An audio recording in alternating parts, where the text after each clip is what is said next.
Thanks. Yeah. All right. Hello, everyone. Welcome to my talk today. My name is Bramastyo Harimukti, but you can simply call me Bram. First of all, thanks to all of you who come today. Thanks to the Qt company for having me here. I'm really excited today because we finally can show what we've been doing the past year with the reference UI from the Qt Automotive suite. A little bit introduction about myself. I work for Luxoft Automotive in Munich office.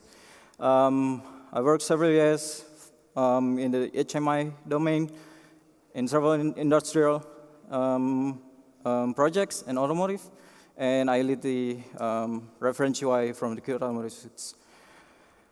So the highlights of my current talks today is that Neptune 3 is there to provide the best practices and reference for the automotive user interface by doing and having our new UI architecture that will enable the developers to work independently. That this will also increase the productivities while the complexities arise with all the window management and compositors in Neptune 3 and the capabilities of Qt Application Manager that allows us to own the applications within the UI and help us also to have a multi-process UI. And I will also probably show some Qt Quick Controls to styling live in actions. But you can probably also see in our booth downstairs, it's also running there, and some integrations like notification, remote settings, and Qt 3D integrations. So what is Qt Automotive Suite? It's actually a code-based solution for us to create a stunning and multi-process user interface that has several components, such as Qt Application Manager, Qt IVI, the reference UI itself, QML Live, Gamma Ray, and Qt Creator plugin. It is initially started by Luxoft, or used to be Pelagicor before it was acquired by Luxoft, and then GetUp and the Qt company. So this is the evolution of the Neptune UI. We have this simple design as the first Neptune UI, and then probably some of you already saw this before. The Neptune 2 UI, we showed this last year in our booth. And then this is our new look, the Neptune 3 UI, that has a lot of improvements, not only as a demo UI, but also as a clear reference in the code base itself. So Qt, Neptune 3 UI, it builds on top of Qt Application Manager that also uses some features from the Qt IVI, and we separated the UI into system UI and the applications. So the system UI is the one who manages the window management, compositing all the application windows, and have the UI settings controls, and some system monitors. And these are the listed applications, a pre-built application we have, such as music, 3D integration as the vehicle application, map application. We use Mapbox integration in Qt location there, and some other application like climate application and instrument cluster. And we also have some UI components from the Qt itself, like Qt Quick Controls to styling, and yeah, some primitive controls there. We also provide a deployment server somewhere in the cloud. So this provides the applications online so that it can be downloaded by the Neptune 3 UI and then being installed there by the Qt Application Manager. And it will run using all the windows available there, like any other built-in applications. And then another thing we have is the remote settings. So we also provide a remote settings server, which holds some states like settings, the theme, what is the current theme, the languages, and so on. And then you can control these settings using any other device. Like we have down there the Android remote control applications to control the Neptune 3 UI by connecting to the server, and then the UI will react right away by following those stages being changed by the remote control applications. And then these are some key challenges while developing the UI. In a large-scale UI project, it is really easy that the productivity is being killed by the complexities, that the UI developers are then touched by some services down there, then you cannot really, as a UI developer, I mean, me, myself, I feel it myself that as a UI developer, it's really, really difficult when you are tied to some other services backend. For example, if you work with the climate, and then some people who are working on the climates doing some API changes, then the UI should also somehow being changed to follow the API that is being changed on the backend side. So, and when the UI is not decomposable and being tied like this, then you start feeling that frustrating. This is really frustrating. You have to wait for some people to finish their work. Then you start feeling, not productive at all. And then this is the architecture that we want to show. So we decompose the UI parts into several parts. The application shell is the one that creates the application window. We have then the store that encapsulates only the access to the surface. And then the view is the one that delegating the stores, the data from the stores to any other UI parts like panels, controls. And then so panels basically is the container of other panels, other panels, or the controls. And then control is basically like if you need to have some spatial controls like, I don't know, Eclipse shapes of buttons or so. Then, and then we have another one is the helper as the collection of operations, like if you need to have some functions to access your local assets and so on. So the application shell will look like this. This is what we have in the center console. So in Neptune, we provide such a specific rectangle for the applications to show its content. And then the view will just get these values from the window. So we provide this applications window. I will talk about this later.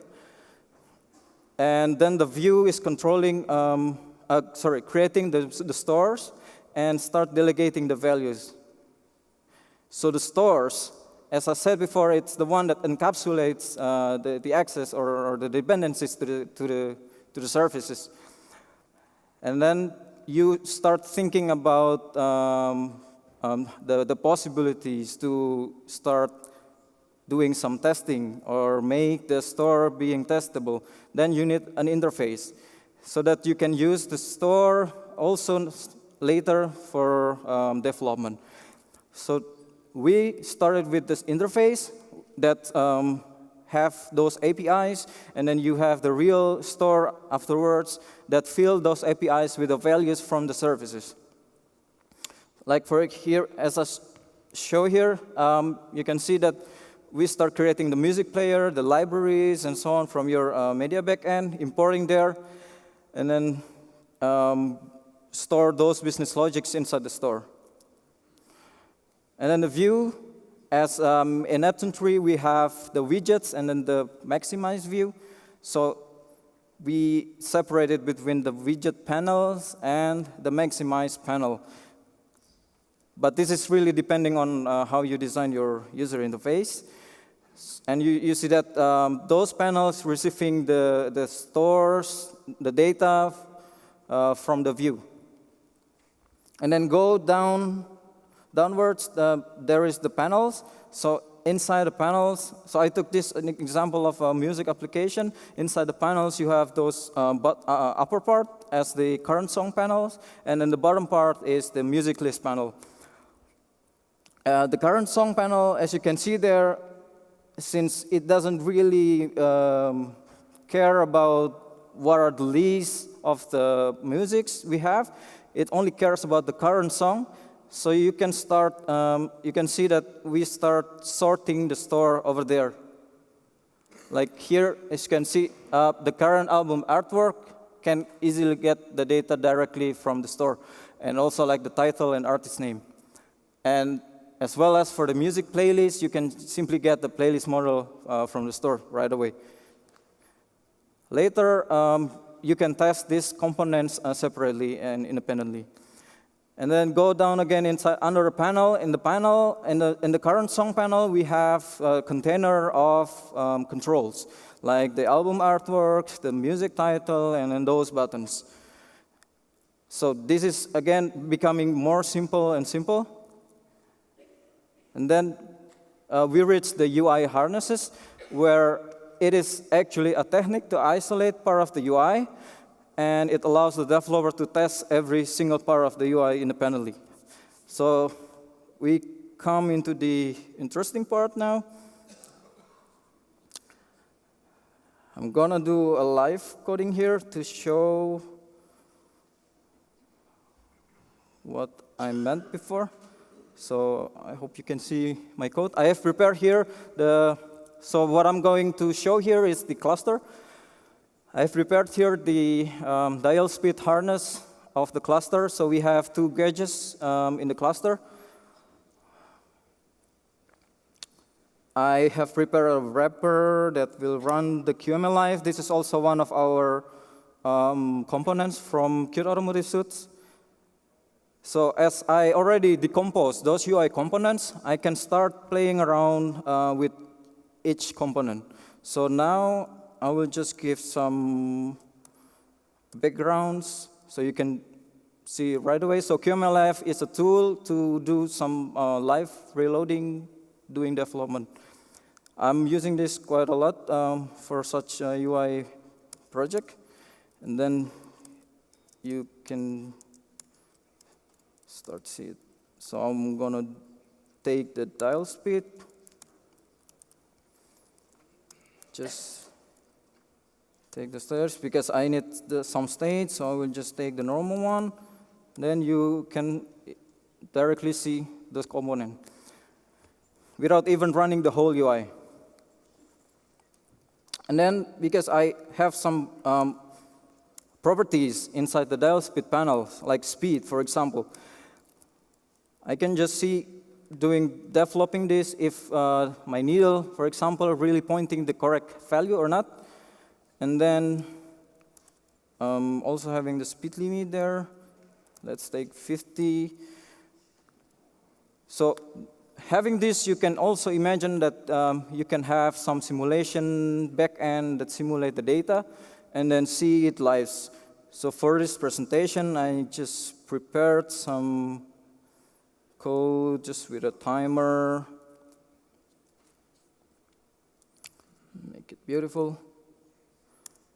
And then this we can already see that I forgot the ID. It's the S, yeah.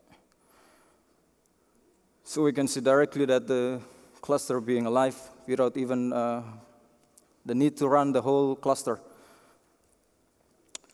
And then you can start thinking about improving the code. For example, go to the panel and then let's say you want to change the speed color to be red when the speed is higher than speed limit. And make it red and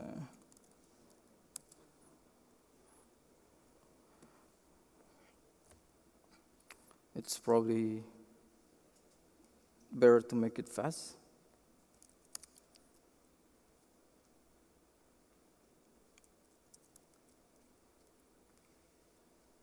So you can directly see the updates of your code in the cluster itself. And this can also allows the designer to sit next to the developer right away and doing this code separately, isolatedly, without being care about the other team in your project that is working with the cluster backend, for example. And then if you want to start running the whole cluster,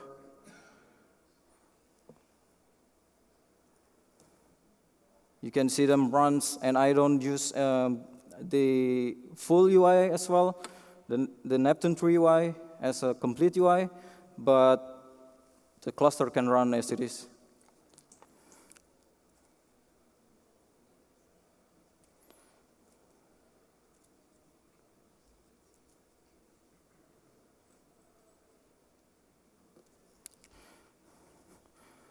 And then, as I mentioned before, that we have the system UI that depends on the Qt application manager. This is the system, the UI that manage the windows. So we use the Qt VLAN. So Qt application manager uses the Qt VLAN backend to be able to manage those applications windows that run separately and compose it in the right place, like for example in the widgets, or this guy should be shown in the cluster and so on. And the application show up as a plain QML items in specified window. Yeah. So the system UI start the applications, and those applications will start render the info in the VLAN surface, and then the system UI will get this and then show it in the system UI. So this is the wireframe of the Neptune 3. In the center console, you have the application CC window and application IC window. So CC stands for the center console, and IC stands for the instrument cluster. So the application have the possibility to choose where its content should be shown at. So you can have an application that can only be shown in the center console only, or can be shown in the center console and in the instrument cluster. Like probably some of you already saw that in our booth, that we have the music application and navigation application that is being shown in both windows, running, showing in different screens. And also we have the bottom bar window that is currently occupied by the climate application, and also one other screen or window for the head-up display. So those applications basically runs in separate processes, but you can have, choose which screens you want to be shown. So in Neptune, we provide the application window to be used by the applications. And then the system UI will catch this application window and show it in the application window item. This is a QML component that is provided by the Qt application manager to show the content from application. And since Neptune has some required properties like scaling, accent color, and the theme, so yeah, those properties being somehow embedded to the Neptune window itself, and then the application CC window can already use those, and I mean between application CC window and IC windows. And what's next? We have our current running project now in Neptune 3 to be able to support multiple styles. So we have what you saw down there is the Neptune 3, Neptune style, and we will also introduce the Lucy style in CES 2019. I'm gonna show a little bit how it looks like. So those two styles are basically the same code base, but they can choose between styles. So yeah, this is the center console. As you can see, this is currently the Neptune 3 styles. And inside the Neptune style, we have already two themes, the light and dark themes, that will change the whole theme of the UI. We can also change the accent color and being changed also in any other windows we have. As you can see here as well, and even inside the application itself. And then I'm going to show the loosey style. What I do here is just to load different configuration file, still with the same code.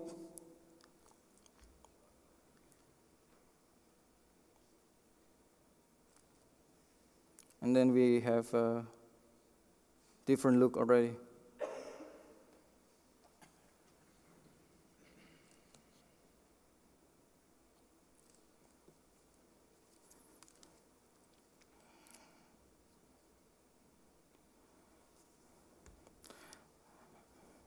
And next thing will be that the next release is planned to be released at mid of this month. So this will be Qt Automotive Suite 5.12. And we have a lot of improvements compared to the previous one in the Qt 5.11, I mean in Neptune. So yeah. Yeah, and then to summarize my presentation today, as you can see that Neptune 3 shows the capability of Qt Automotive Suite to create a multi-process user interface. It's not only for one platform, but it's a cross-platform as well. I'm working normally with my Mac and my Linux machine, and some people also try it out with Windows. And we also have some workaround on Android as well. And what you see down there is the one that runs on Linux. The clean UI architecture that we introduced here plays a big part of helping our development process to extend the user interface. That our principles, our core UI principles, allow leveraging the productivities, even if the complexities arise. And the Neptune 3 also provides a scheme to scale the UI development without being care about any other features development by other teams. And it shows the Qt capabilities as well to support multi-screen, as you saw downstairs, that we have 3 screens down there.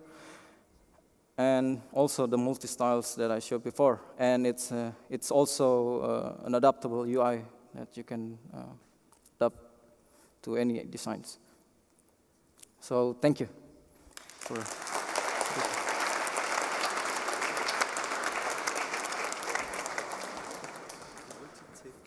you want to take a couple of questions? Yeah, sure. Yeah. No problem. Okay, thank you very much for that presentation. I think you know you're at a real software event when you see live coding on stage. That was very brave. We still have a couple of minutes if anyone would like to ask a question.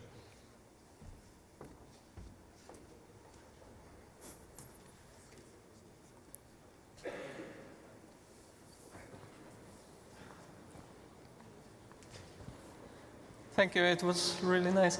Yeah. I loved especially the part where you showed individual components loading in the live preview. Yes. And I like the idea of having these UI principles that ensure you can load them like that. So how do you ensure, beside the principles and maybe good code reviews, do you have like some automated tests that check that each component still loads without errors, or you just hope that each developer will respect and... Yeah, that's a good question. I mean, when we start this, so this is done by several developers in our team, and we start to think about how to make the architecture clean and support the development process and so on. So during this development, of course, that all the people in our team really understands the concepts, the principles that we want to follow. So that actually make the development runs smoothly.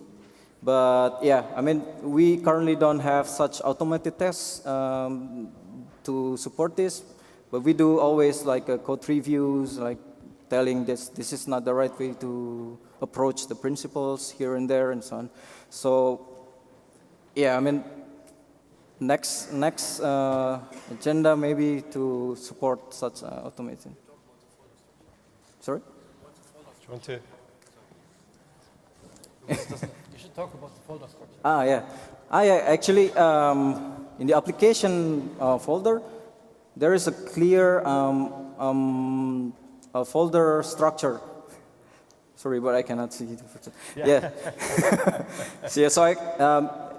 In the application folder structure, it is actually clear already that we have a folder for panels, folder for controls, and then folder for views. So there, the developer should already know where to put the panels at and the views. And by doing this, the developer should already understand that a panel should be the container for panels and controls, and then here and there and so on. So yeah, that's basically what it is.